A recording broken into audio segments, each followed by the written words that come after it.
Good evening, snooker fans, and welcome to this pre-Crucible edition of the 15 Red podcast. I'm joined by my co-host Kellie Barker, who is just about to embark on the annual pilgrimage herself. Good evening, Kellie.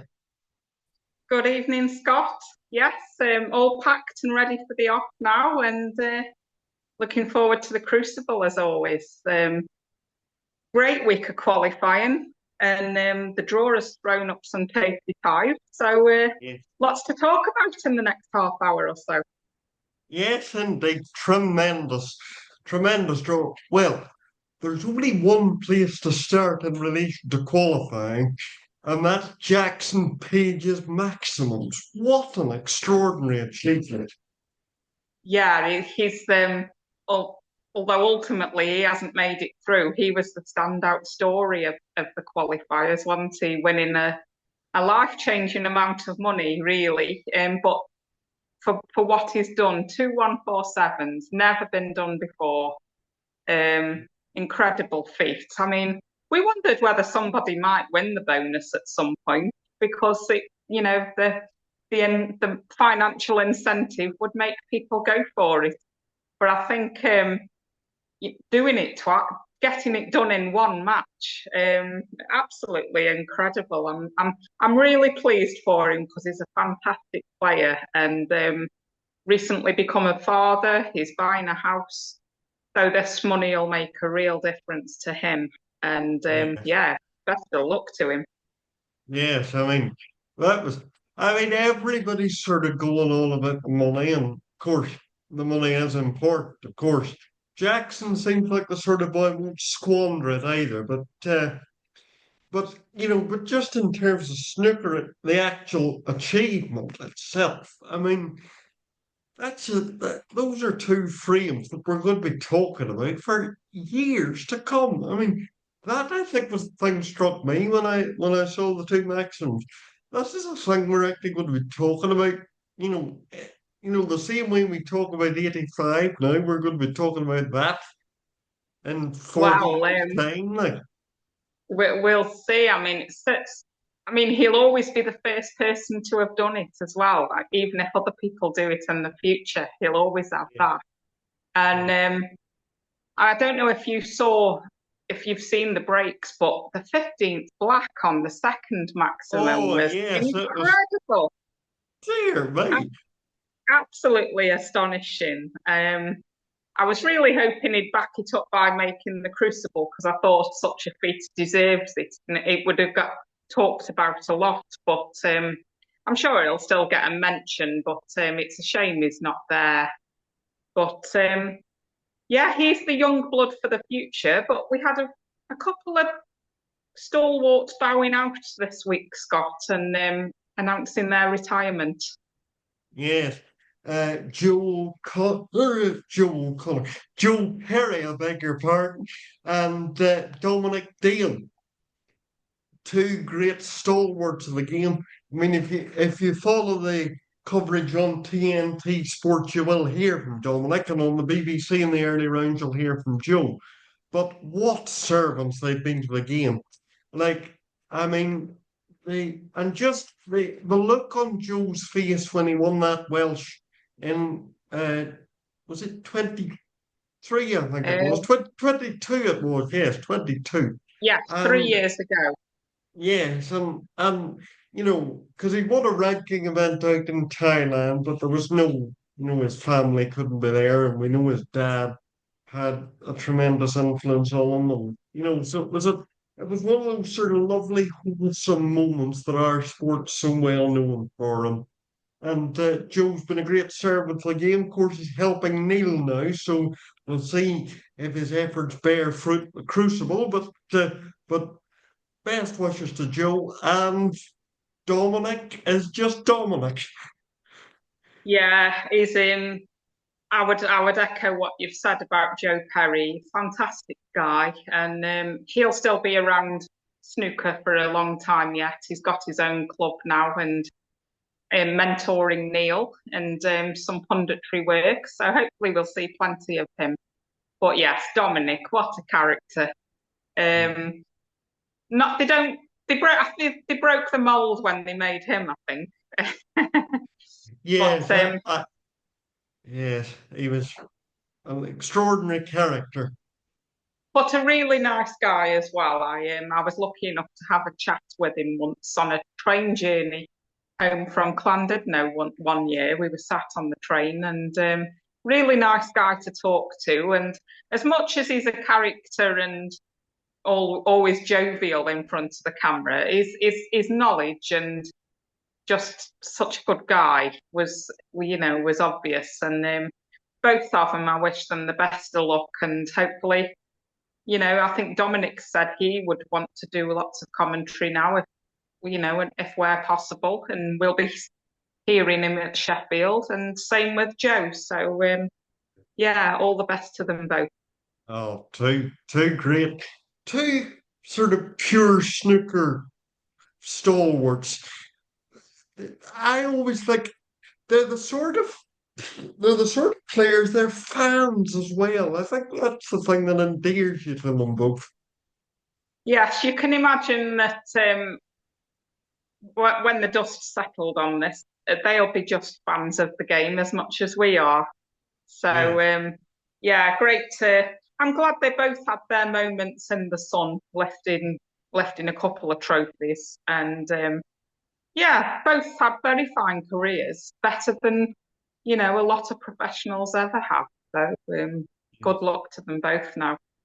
Good Another luck. another guy we must mention who dropped off tour this week, but has said he will go to Q School, was the old stalwart Anthony Hamilton. Now, what a guy he is! Former Oh, German Masters champion, been on yes. tour since 1991, I think. So he even Yep, that's predates right. the class of '92. His match with Stephen Hallworth. I mean, Oh, my if we don't goodness remember me. much, if we don't remember much else from the qualifiers, we'll remember how that game went. Anthony, for anyone didn't see, Anthony was 9-0 up, first to 10. I mean, we all switched over and turned to another match because we thought, well, that's done with now. Stephen Hallworth somehow managed to get back to 9-8, and you think, and Anthony couldn't pot a ball in the middle of that match. As Jimmy White would say, Shredsville. Oh, dear. Absolutely incredible stuff. But from 9-8, Anthony looked all the world for 9-all as well. But from somewhere out of his boots, Anthony dug out this monster clearance under the circumstances to win 10-8. And he survived. He kept his tour card for another couple of days. He did lose in the next round, unfortunately. But good luck to him at Q School. And I do hope he gets back on, really, because I know there's always the talk of we want new young blood coming through, and that is true. But I think there is an element of, your Anthony Hamiltons of this world and your Perrys and your Dales. They've been stalwarts for such a long time. And, with Dale and Perry, it's their choice to retire. I think Anthony isn't quite ready yet and says he will go to Q School. So I hope he keeps his place. Yes, so do I. Yes, it's an interesting balance that, isn't it? Just to sort of run a wider point for a moment. Yes, we do want young blood, but effectively, I mean, we're sticker fans. We spend our time in the off season watching old matches on YouTube and that sort of thing. So we do like a bit of nostalgia and a bit of, bit of the old guard doing well. So, but that match with Stephen Hallworth, as you say, I mean, you've got to be gutted for Steve, but my goodness me, what a performance from Anthony Hamilton in the end. I Yeah, mean, that was John Higgins-esque, that was. it was actually. I mean, John's the kind of person you'd put your last pound on, isn't he, when you needed a clearance? And where Anthony got that from, because he couldn't do it earlier in the night. No way. But that match we'll all remember that for some time. And yeah, it's just one of the really great stories from qualifying this week. I really, really enjoyed it. Yeah. But another great story that's come along. I mean, say great. I think it's a good story. Zhao Tong was back in the world qualifiers, came through from the first round, Scott, and won 4 matches pretty convincingly. Played very well in part, and he's back off to the Crucible. Yeah, like I'm with you, Kelly, that he is a breath of fresh air. He was an absolute revelation when he won that UK title. Yes, of course, he got mixed up in all the nonsense with the match fixing and so on. But to be clear, he didn't fix any matches himself. He should have reported that he didn't, but he's clearly atoned for his sin, as it were, now, and he's made atonement for it, and he's earned his place back, and fair play to him. Absolutely. I mean, the important thing for me was that he didn't fix. His offence was more minor.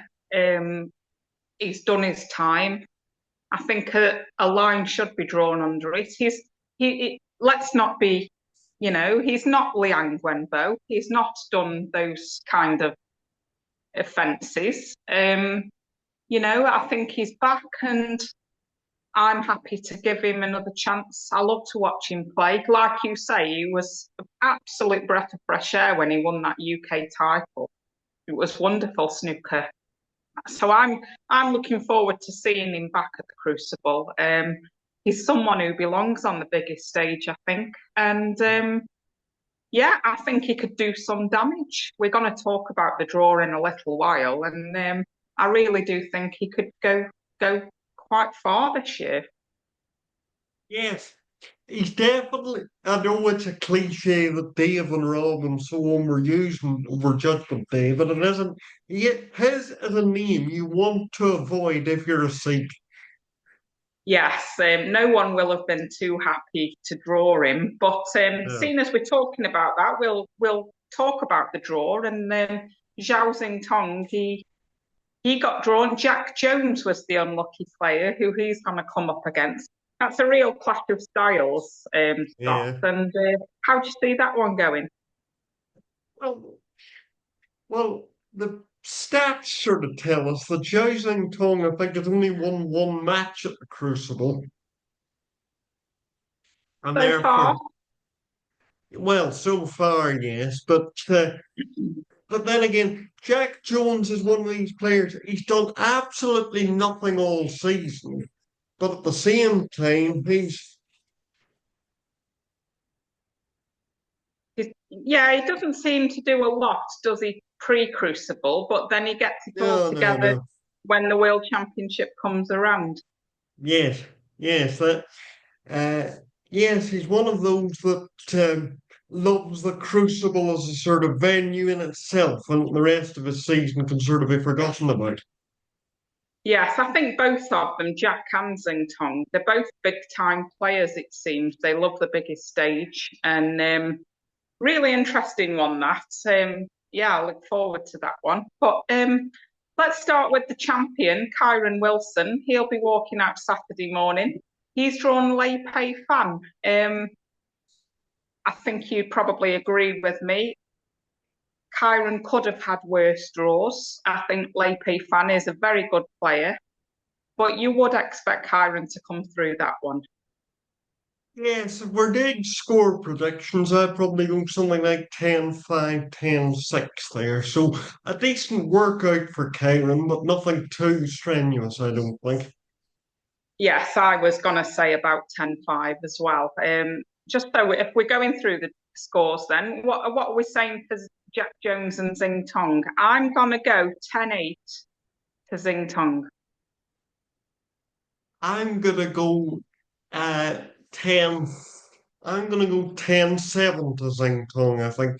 I think this time I think Jack, the bad season will actually hurt him. I do think there's only so much time you can rely on previous Crucible form. You do need something to back it up. There is. I mean, he could be inspired, but he has got the tie of all. He's got the man nobody wanted to meet, hasn't he? So yeah, I think we both go for Xing Tong there. Yeah, Next in the list is Neil Robertson against Chris Wakelin. This could be a real good one. Both playing well. Wakelin came through qualifying very, very well. I was impressed with him. Robertson's back. He's had a decent, well, a good season, really. Back into the 16, two titles. Joe yeah. Perry in his corner. He's prepared well, he says. Um, I'm going to go Robertson 10-8. I think it'll be a very, very good workout, but I think he will come through. I'm going to disagree with you there and say Wakeland is going to beat him 10-9 Oh, because, you know, Wakeland has matches under his belt. And we know I think Robertson will think to himself, I wasn't here last year. And he might just think to himself that he's got more of a point to prove, and that might put more pressure on him than the actual match. So I'm going to go Wakeland 10-9 there, I think. so that's the first one we disagree on. So we'll see there. Next one in the list is Mark Allen, your countryman, against Fan Zhengyi. How do you see that one? Well, court by heart would say 10-0, but my head probably says 10-7 because fans know walkover, and we know that Mark can make a bit of a meal of his first rounders at times. I was saying to you off air, he's rather like my other fellow countryman in the Masters who was in the golf, who was so far in front on Sunday night and then gave us all a bit of a heart attack. So I think Mark Allen might do that as well. So I think 10-7, 10. I'll go 10-8 for Mark Allen there. Well, I agree with you that Fan is a very, very good, capable player, and he looked good in qualifying. Actually, I enjoyed what I saw of his game. Yes. But I think I'm going to agree and go with Mark Allen as well, perhaps 10-6. Yes, that's I think fine. I think I think Mark would have prepared well for this, and he'll be Yeah. ready. Next one. Now, this is the one, isn't it? Breaking news in the last hour or so. Ronnie O'Sullivan has announced that he will play the championship, and Yeah. he's drawn his old nemesis, Ali Carter, in the first round. Yes. This will be an absolute one to save. The atmosphere is going to be off the charts in the Crucible on Tuesday afternoon. Yes. What are your thoughts? Well, two world finals, including the year I was over when went to the second round. This was the final that same year in 2012. We all know that Shouldergate got in 2018, but I'm gonna, Ronnie's just such an unknown quantity this season because he hardly played. I'm gonna, you know what? I'm gonna say Carter might beat him there. He's Say got every Carter. I'm gonna say Carter 10-7, I think.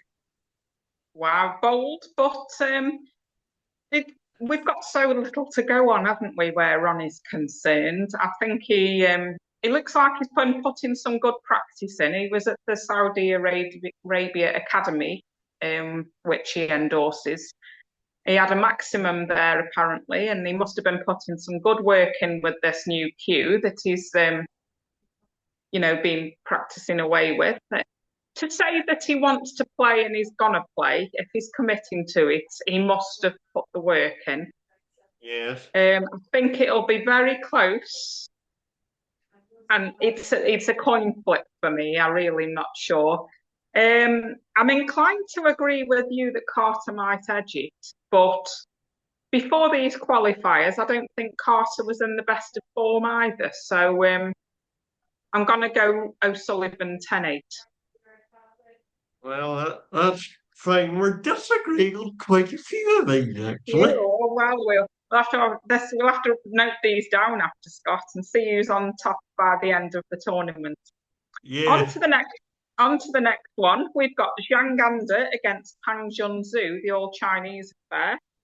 Zhang got the boil a bit as the season's gone on. He hasn't done as much this season like he did last season. Pang Junzhu is a very good, solid player, but can be quite methodical, I think, at times. Yeah. This could be a game where we're in for the long haul. I think this could go close as well. I think Zhang could win it more comfortably if he gets going earlier and Pang doesn't. But I can see this being quite close as well. I think this one has the potential for an upset, if any of them. I'm going to go Pang 10-7. I'll go with Pang as well, but I'll give Zhang and the two extra frames. I'll go decider there. 10 Oh, 9 I hope. Pang.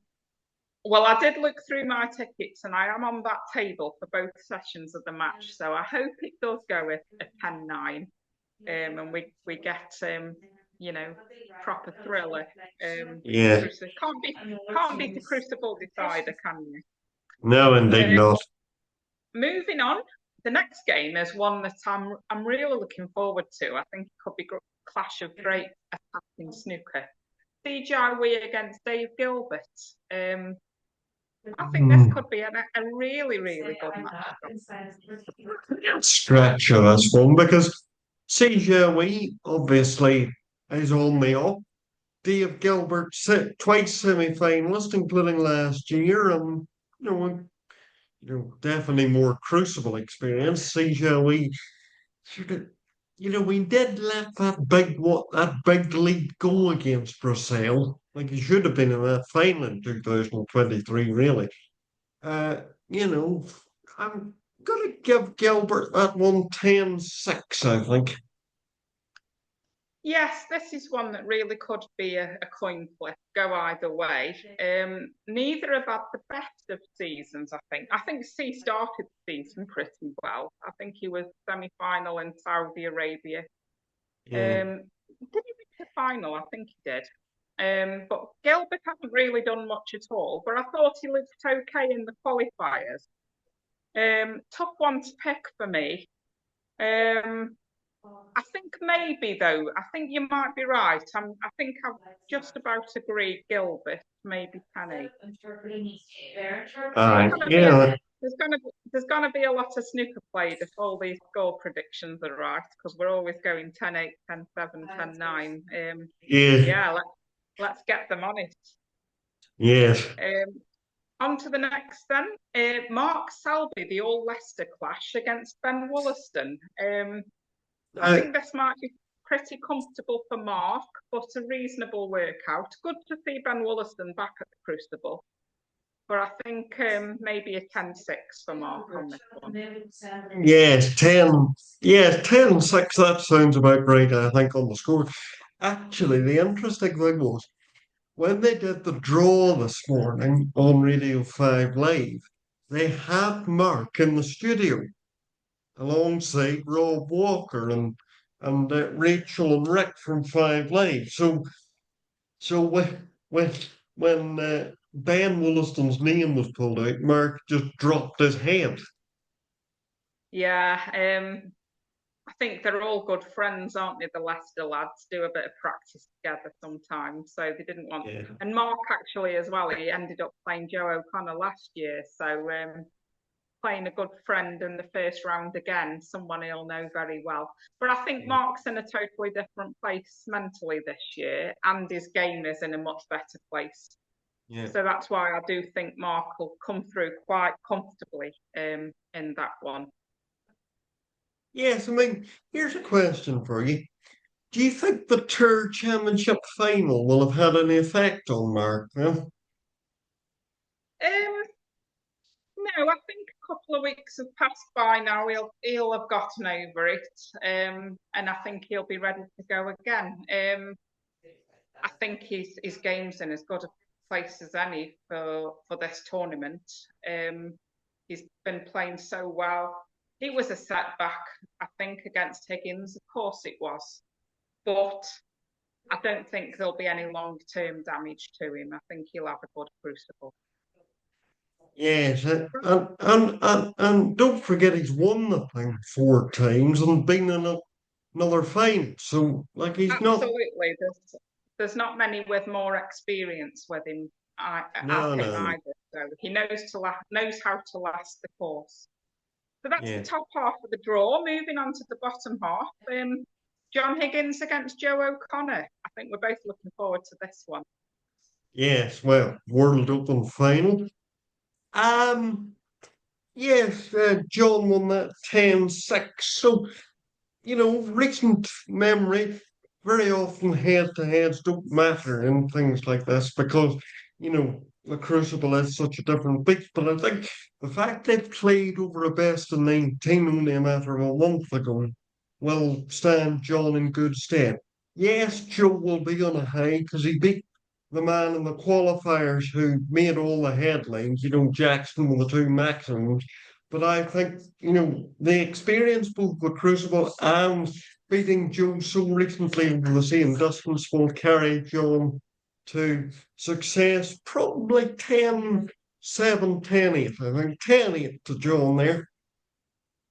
Yes, and it's hard to disagree. Both playing well. I mean, Joe played really well in his qualifier against Jackson yesterday. That was a really good game.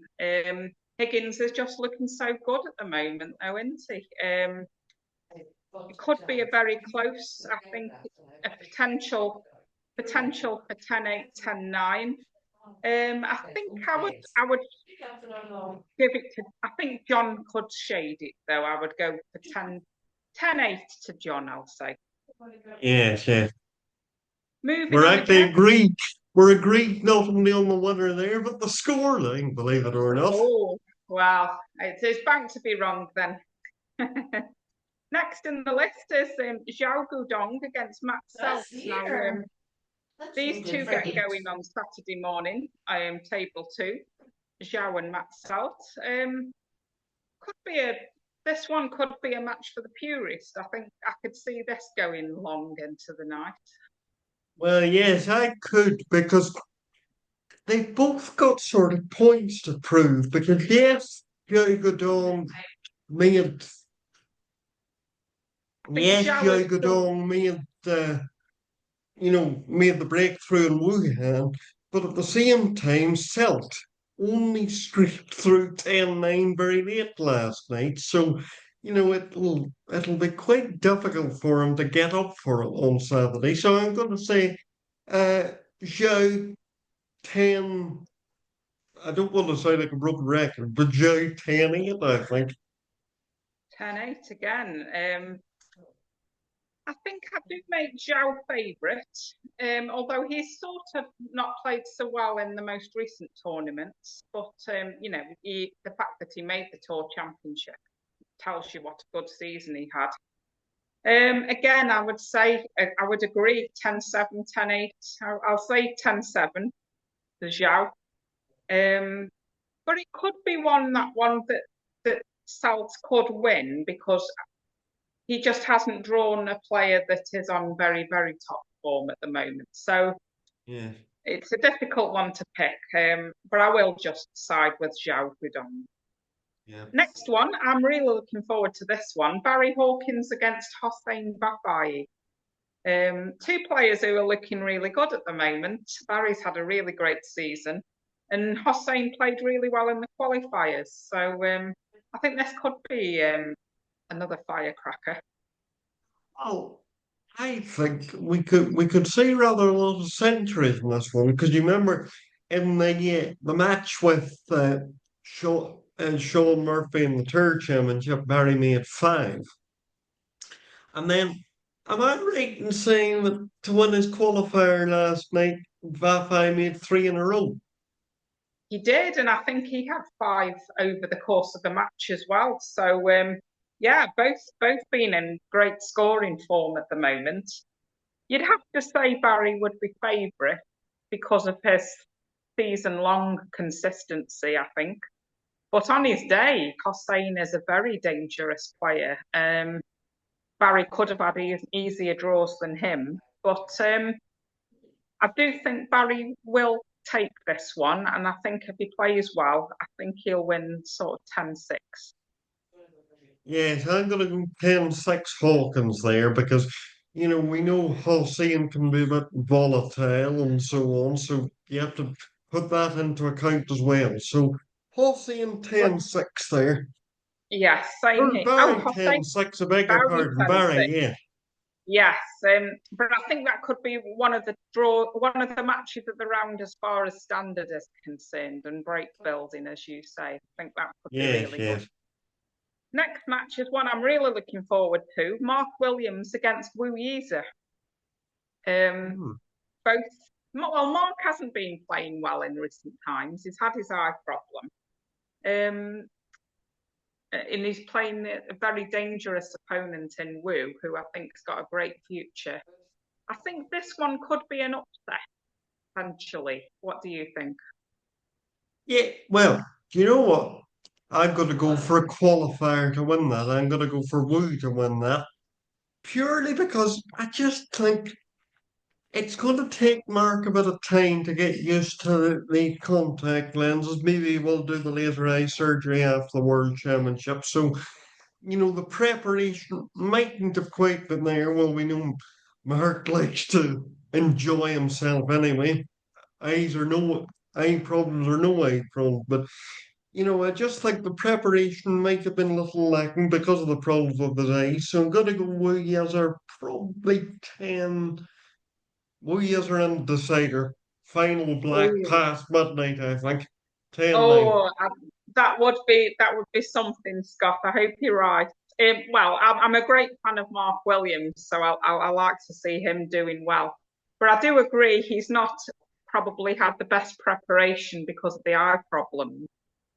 Hopefully he's doing okay now and he's sorted something out for himself for the tournament. But I agree, actually. I think Wu could be the one who causes a bit of a, not really a shock because he's very, very capable. But I think I would agree that Wu could get through this one. And I'm going to go 10-7 to Wu Yiza.